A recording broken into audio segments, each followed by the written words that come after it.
Olá pessoal, tudo bem? Boa noite. Aqui quem fala é o professor Evaldo Monteiro e hoje, praticamente chegando aí na nossa quinta parte da aula, hoje nós vamos conhecer um pouco mais sobre a educação de jovens e adultos. Nós vamos trazer aí toda uma perspectiva sobre essa modalidade, de ensino que é tão importante, né, não só para a nossa realidade, não só para a nossa cidade, não só para o nosso estado e região, como para o Brasil. Até porque nós estamos diante de um dos maiores autores da educação. Nós estamos aqui falando de Paulo Freire, um dos autores mais importantes da educação de jovens e adultos. Não tem como falar de educação de jovens e adultos sem citar Paulo Freire, né?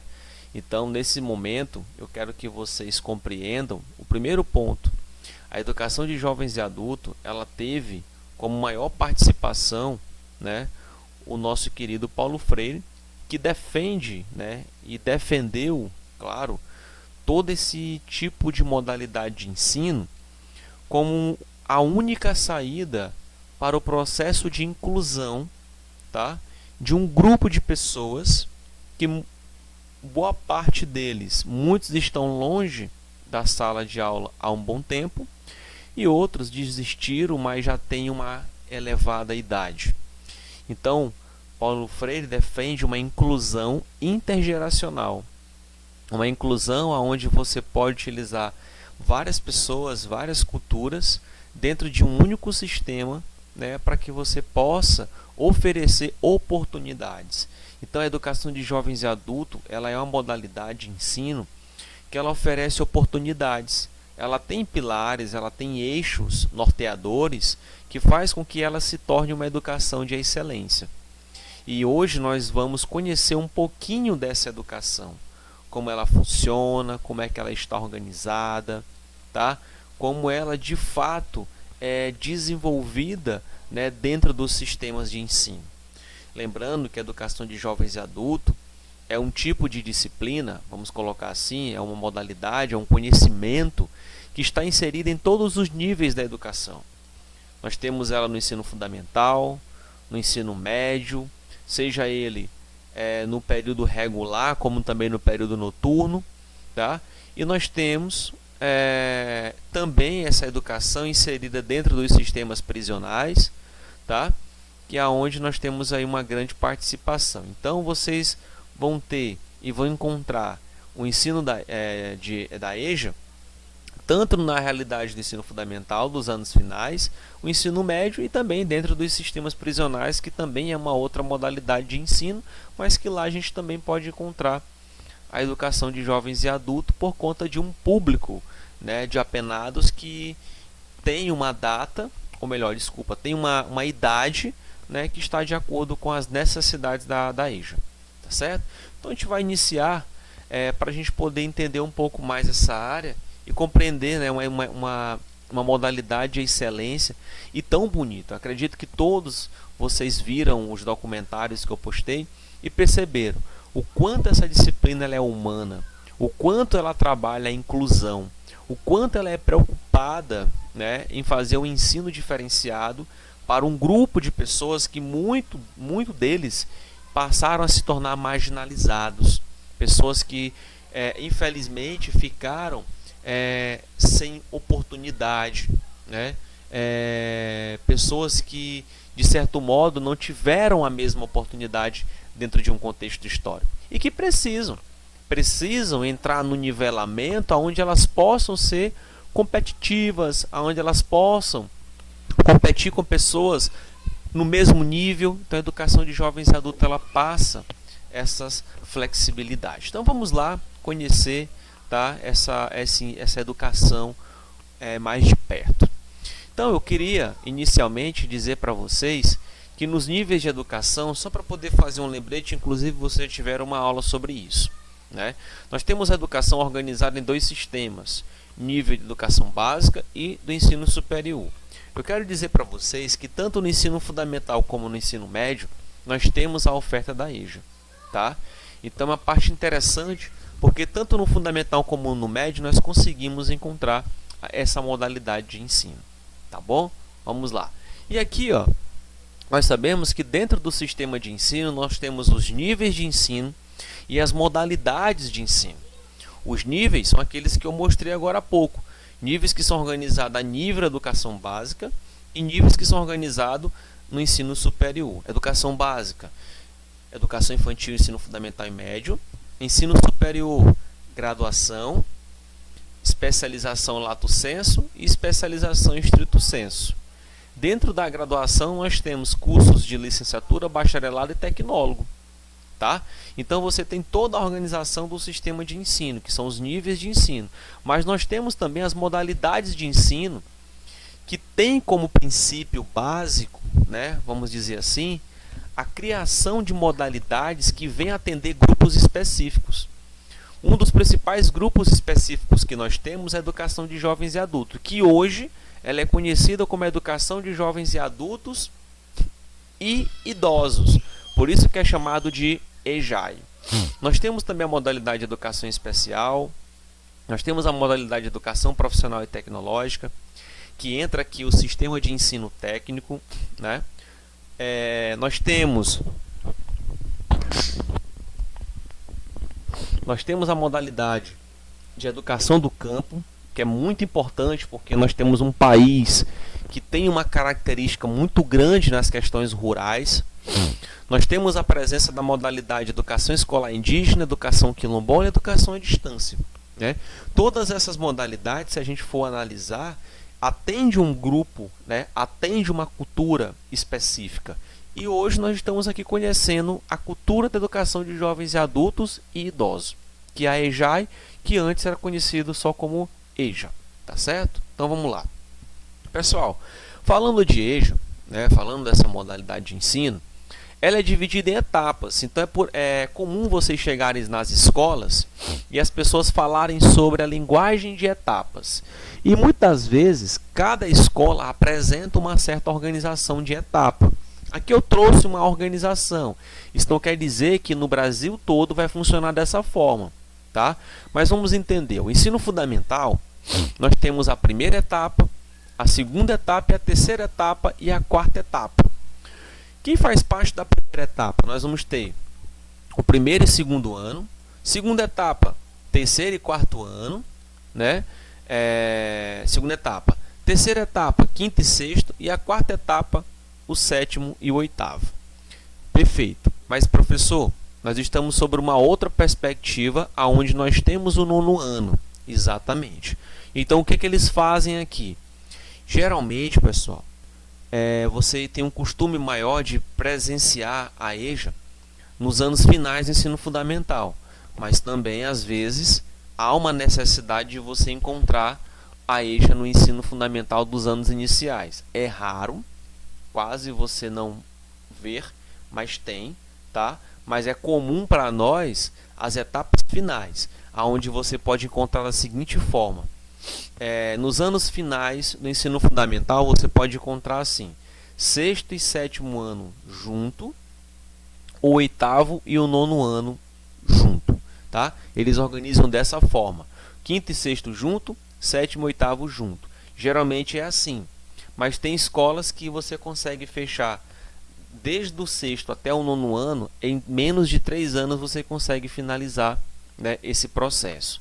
Tá? Às vezes não chega nem a 2 anos, para falar a verdade. Então, cada escola tem uma certa organização, mas assim, de padrões, a gente acaba entendendo isso: sexto e sétimo junto, oitavo e nono ano junto. E o ensino médio, né, nós temos a primeira etapa e a segunda etapa. Tem ensino médio que eles colocam primeiro, segundo e terceiro ano tudo junto. O aluno passa mais de um ano estudando ensino médio. Ele estuda o primeiro, o segundo e terceiro ano já de uma vez só. Mas aí às vezes tem escola que faz dessa forma: coloca o primeiro e o segundo ano junto e o terceiro ano sozinho, porque o terceiro ano tem a perspectiva de formar o aluno para poder enfrentar uma prova de exame de ensino médio, seja o Enem ou de instituições privadas, tá? Então é só para a gente entender que a EJA ela tem suas organizações na linguagem de etapas, que antigamente, quando você estuda a história da educação brasileira, quando você pega desde a história do ensino mobral e depois do antigo supletivo, você percebe que o antigo supletivo ele tinha essa configuração exatamente que eu estou mostrando aqui. Hoje nós já temos a ideia do nono ano, né, do sexto ao nono ano, mas antigamente nós tínhamos essa concepção. Então, nós conhecemos dentro da EJA, né, um sistema de etapas. Então, vocês vão perceber essas unificações, tá bom? Então, isso aqui não é um quadro padrão, é só para a gente perceber que a EJA ela é dividida em etapas, tá? E essas etapas podem ser as unificações. Então, se vocês pegarem um livro da EJA, vocês vão perceber exatamente essas etapas, como funciona, né? Vocês vão perceber que um livro se trabalha mais de uma disciplina no mesmo livro, né? Que são as conexões das etapas, tá bom? Então, para a gente poder realmente pegar e enfatizar isso daqui, é interessante a gente pegar alguns livros didáticos da modalidade da EJA para a gente poder ter essa concepção, tá bom? Vamos lá. Então, quais são os principais instrumentos, quais são os principais documentos que nós precisamos entender para poder compreender melhor não só a modalidade de ensino da EJA, como também qualquer outra modalidade, qualquer nível de educação? Eu sempre falo para todas as turmas que eu trabalho que nós pedagogos, nós profissionais da educação, nós temos que ter um entendimento de alguns instrumentos, como a Constituição Federal, a LDB, né, as próprias diretrizes curriculares nacionais para a educação de jovens e adultos, que é o parecer 11, publicado em 2000, tá? Era para ter a publicação aqui, vocês vão perceber que foi uma resolução publicada pelo Conselho Nacional de Educação em 2000, tá? Nós temos também as diretrizes operacionais para a educação de jovens e adultos, que foi publicado pelo Conselho Nacional de Educação em 2010. Aí nós vamos ter a BNCC e também fazer uma reflexão sobre o PNE, o PDE e o PDDE e também o Fundeb. Todos esses instrumentos que eu coloquei para vocês aqui, eles são instrumentos que ajudam a fundamentar a EJA, ajudam a estruturar essa modalidade de ensino. Então, eu que pretendo trabalhar na modalidade de ensino da EJA, eu tenho que ter esse conhecimento, tenho que ter essa concepção aqui, né, sobre esses instrumentos para que eu possa me situar, para que eu possa realmente entender como funciona essa modalidade de ensino. Eu tenho que estar realmente atento, né, a esses instrumentos, porque são eles que fazem toda a organização, né, dessa modalidade que é tão diferenciada. A forma, pessoal, de ensinar essas pessoas é diferenciado demais, entendeu? Nós temos uma diferença assim incrível dentro desse sistema de ensino.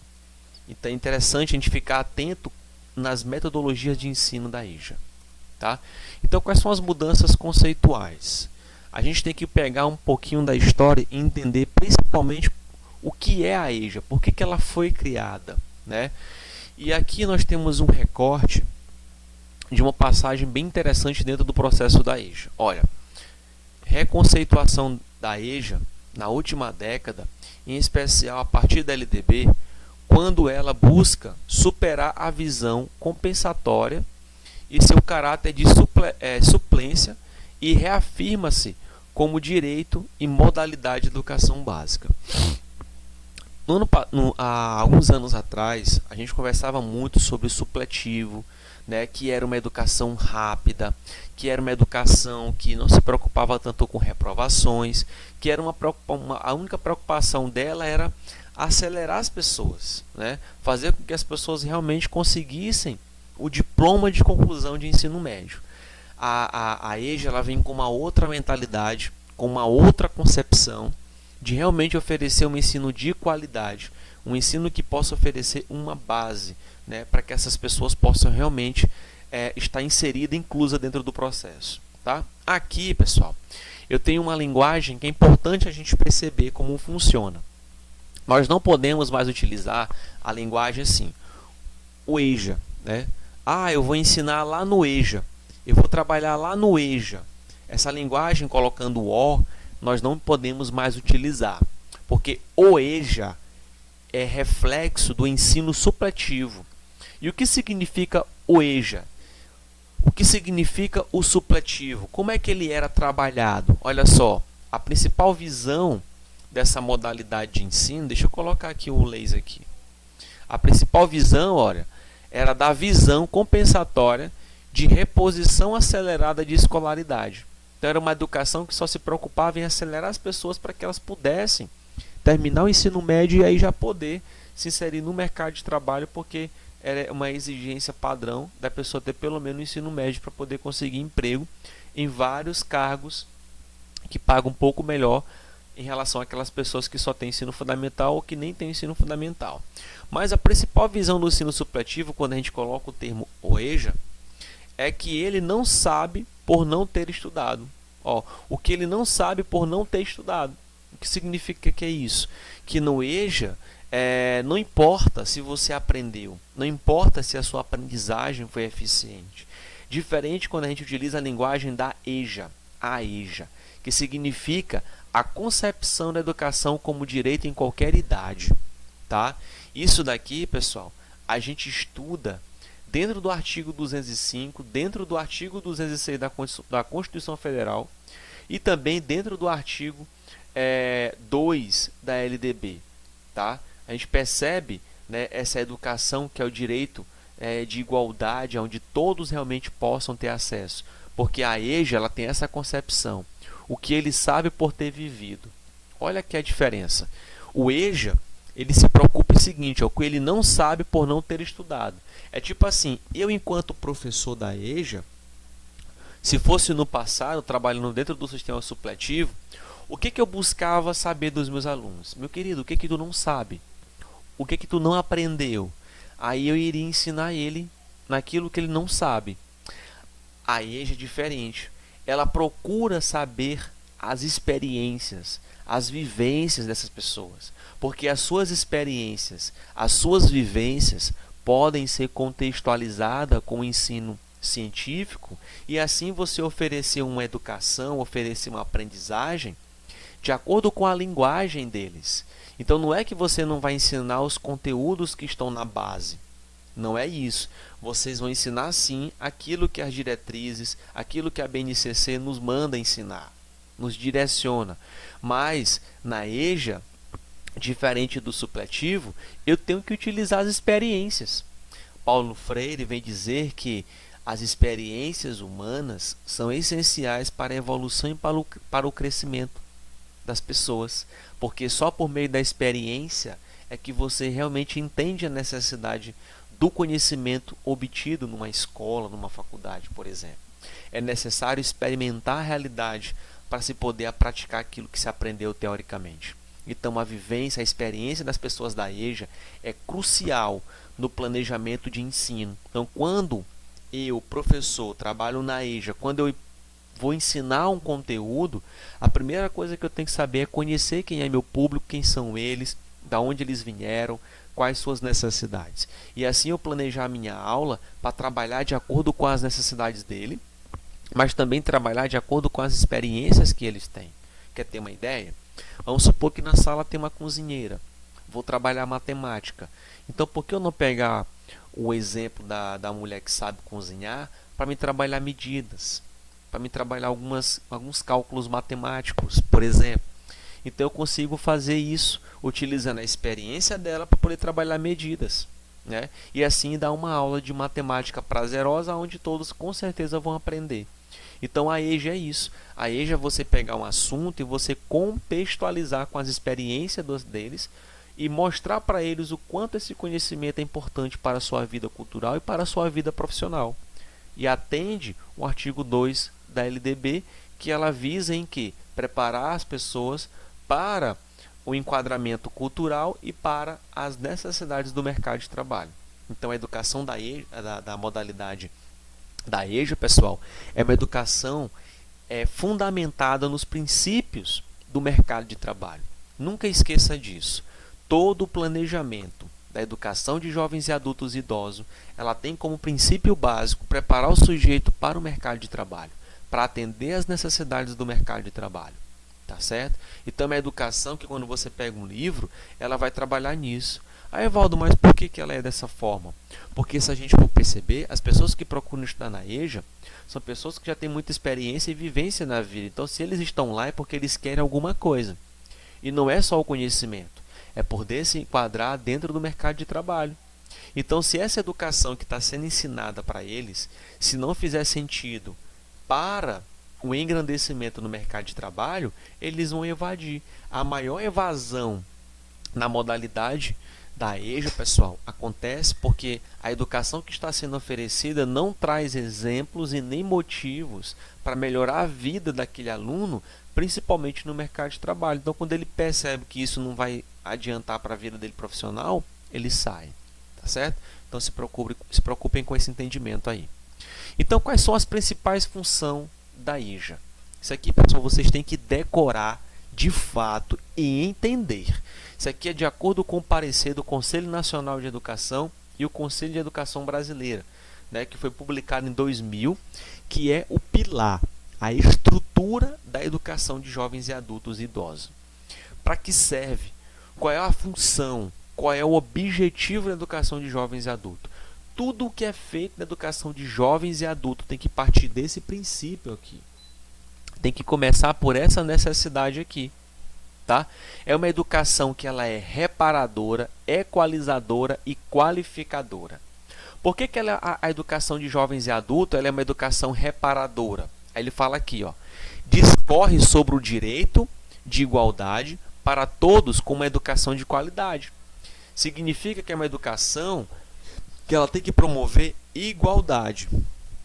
Porque são pessoas que estão muito tempo fora de sala de aula. Então tem que deixar eles iguais, competitivos, igual a pessoa que está estudando normal, né? Eu tenho que fazer com que ela entenda que ela pode competir com uma outra pessoa que vai fazer um vestibular para medicina. Então eu tenho que oferecer uma educação reparadora, que eu possa elevar o nível da pessoa da EJA ao mesmo nível do ensino regular. Equalizadora, busca restabelecer a trajetória escolar do educando, jovem, adulto, oportunizando um ponto de igualdade na sociedade. Então a EJA assume a promessa de atualização de conhecimento e acesso aos novos regiões de trabalho e da cultura. Tá vendo? Uma educação que realmente tem que equalizar, equiparar, reparar. Eu tenho que oferecer uma educação para atender um público que já está muito tempo fora de sala de aula. É direito deles. Reparadora. Equalizar. Eu tenho que elevar o nível desses alunos ao mesmo nível dos alunos que estão no ensino regular.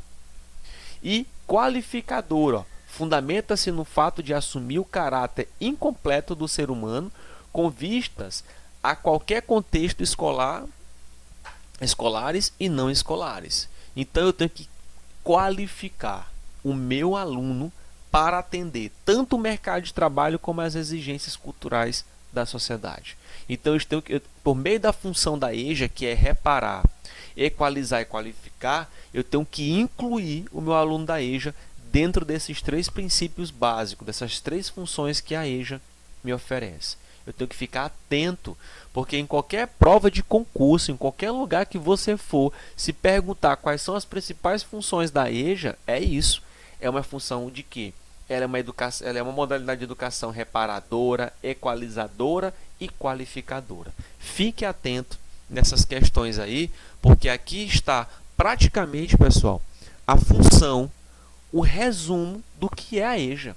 Para que ela serve, qual a função dela e como ela é trabalhada e qual o objetivo dela em ser trabalhada. Fiquem atentos a esses três principais pontos. E aqui nós temos as principais metas da EJA. Ó. Primeiro, ela é uma educação que visa trazer a alfabetização de toda a população, jovem, adulto e idosa. Tá? Garantia de acesso e permanência no meio social, cultural, trabalho, desenvolvimento das aprendizagens adequadas ao período e o ano, equalizar as pessoas, fazer com que elas realmente estejam inseridas.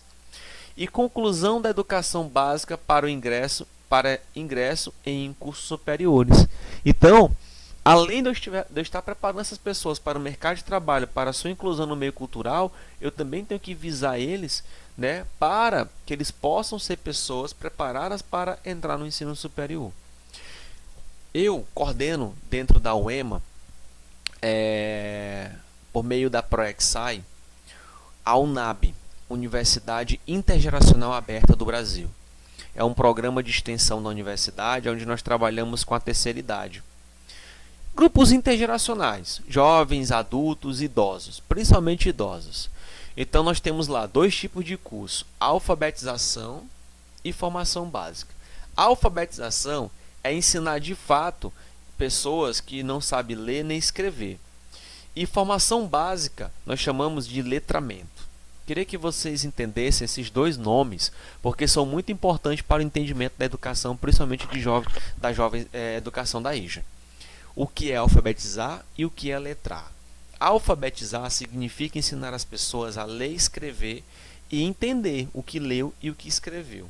Letrar significa preparar o pensamento ou o senso crítico ou o senso dialético dessa pessoa, para que ela tenha uma concepção crítica, para que ela tenha uma concepção dialética do mundo que ela está vivendo, para que ela possa pegar nas teorias de Marx, de Weber, de Émile Durkheim, né? Que ela possa pegar as teorias de Piaget e vários outros grandes teóricos, para que ela possa realmente compreender a sociedade que ela está vivendo. Então, letrar alguém é fazer com que ele tenha uma visão crítica de mundo, que ele possa realmente compreender. A EJA ela tem esse propósito de primeiro alfabetizar para depois letrar. É muito importante saber dessas metas, porque ela nos mostra isso daí. Alfabetiza, mas também eu tenho que letrar, porque a pessoa letrada tem mais facilidade de entrar no ensino superior ou no mercado de trabalho direto. Então, quais são as principais medidas para que seja desenvolvido um trabalho efetivo na modalidade da EJA? Tem aqui, pessoal, 5 pontos importantes. Primeiro, a oferta de ensino fundamental e do ensino médio em períodos letivos semestrais. Tipo, oferecer a modalidade normalmente, no ano todo. Oferta gradativa de turmas da EJA, né, diurnas e noturnas em todos os municípios. Então, a EJA, pessoal, ela tem uma preferência. Vocês percebam que a EJA ela é sempre trabalhada no modo noturno. Mas existem alguns lugares que acabam trabalhando ela no período da tarde e no período da manhã. Mas 90% da EJA é trabalhada no período noturno. Até por conta do próprio público, trabalha, tem família, tá? Enfim. Qualificação profissional do ensino fundamental e técnico profissional ao ensino médio. Tipo, eu tenho que trazer algo específico, não é só a EJA, pessoal, não é só trabalhar os conteúdos de base. Mas é importante também levar alguns cursos, né? Fazer projetos para se trabalhar artesanato, para se trabalhar reciclagem, para se trabalhar cultura, para se trabalhar desenho, para se trabalhar técnicas do dia a dia, cabeleireiro, produção de festa, produção de massa, de bolo, confeitarias, maquetes, decoração de eventos, projetos, né? Então a EJA ela tem que viver isso daí também. A revitalização das SEJAs, né? Que no caso as SEJAs são os conselhos, né? A criação delas são relacionadas aos centros de educação de jovens e adultos. As SEJAs, quando vocês escutarem falar sobre SEJAs, significa Centro de Educação de Jovens e Adultos. As SEJAs elas foram criadas pela Resolução 18 de 2002. Então, quando você tem uma escola que tem a nomenclatura de SEJA, é uma escola específica para trabalhar a EJA. Tá? É uma escola especializada, preparada para trabalhar com a educação de jovens e adultos. Só trabalha com isso. E ela faz toda a diferença dentro de um município e também diminui as desigualdades dentro do processo de ensino-aprendizagem. É muito importante até se fazer uma pesquisa sobre as SEJAs. Tá? E a sua implantação, né? Implantação através da portaria do Sistema de Educação Nacional, que visa a portaria 129 de 2012, que traz a matriz, né, da educação de jovens e adultos e como ela deve ser trabalhada. E aqui nós temos, dentro da própria LDB, o artigo 23 e dentro da resolução 18 de 2002, o artigo 3, né? A gente vai conhecer um pouquinho aqui rapidinho. A LDB, no artigo 23, é a principal lei que trabalha sobre a educação de jovens e adultos. Ela fala o quê? Que a educação básica poderá organizar-se em séries anuais, períodos semestrais, ciclos, alternância regular de períodos de estudo, grupos não seriados, com base na idade, na competência e em outros critérios, ou por forma diversa de organização, sempre que o interesse do processo de aprendizagem assim o recomendar. O segundo artigo 23, ele vem nos dizer que o ensino, pessoal, não é necessariamente trabalhar só da forma de educação básica, tipo aquilo que nós conhecemos, aquele período semestrais, começa o ano, termina o meio do ano, inicia o próximo ano de novo. Existe o processo de ciclos, existem os processos de alternância. A pessoa passa 15 dias na escola, 15 dias em casa, 10 dias na escola, 10 dias em casa. Né? Grupos não seriados. Então, assim, existem vários tipos de formas legais de se organizar a EJA para que ela fique bem atraente e possa realmente fazer com que as pessoas entendam. E a resolução 018, que traz o artigo 3, fala o seguinte, ó, que o ensino fundamental e o ensino médio, na modalidade de educação de jovens e adultos, irão se organizar de forma flexível, adequando-se às necessidades do aluno e alunas, né, que delas necessitem, no termo do artigo 23 da LDB, né, que foi isso que eu acabei de ler para vocês, que poderão ser ofertadas de forma presencial ou até na modalidade à distância. Tá? Na modalidade de distância também a EJA ela pode ser ofertada sem nenhum problema. Agora é complicado, é uma discussão tremenda, porque alfabetizar remotamente, alfabetizar alguém por meio da educação à distância é muito complicado, por isso que você não tem muito presente essas duas modalidades juntas, né? Educação de jovens e adultos e educação à distância junto. Então é meio descartável isso. Mas o que importa para a gente são isso daqui. Ó. Nós temos a EJA, ela é uma educação flexível e que se adequa, né, às necessidades do aluno.